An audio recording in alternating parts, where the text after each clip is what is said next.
But are there, any significant changes or reforms that stand out for you?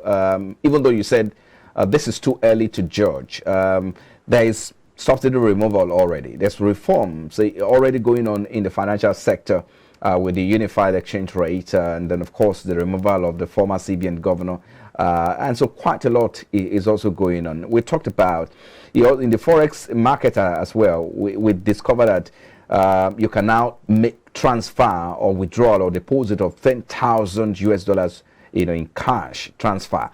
So these are quite significant. But some of these, for you, which among these it's significant for you among these reforms that stand out for you? I think it's also very important for us to look at some basic issue in the economy. Yes. You agree with me that if you recall very well, the basic problem of economy, which you talk about, what to produce, how to produce, for whom to produce, effective utilization of resources, and then the efficient distribution of resources. These are very important aspects that, as a leader, when you begin to misunderstand the concept of all this, then automatically your economic policies is going to fail.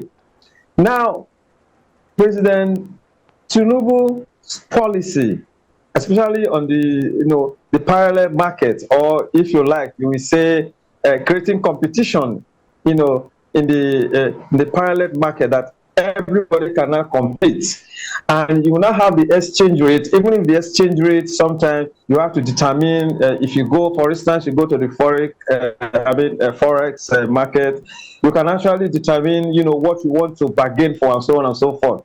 So I think that the policy is initiating is good for Nigeria, though it's hard. We have to bear the consequences, because the last regime was a total mess. I think he is trying to see how he can create a competition where everybody cannot compete. Everybody cannot say, "Oh, this is how I want my own market to run." Just like what we are having in the will begin to come in, and when you have an economy where there's competition, the economy will strive, because you cannot now determine. Some people will say, "Yes, you cannot determine the forces of supplies and demand, which makes the economy to stabilize."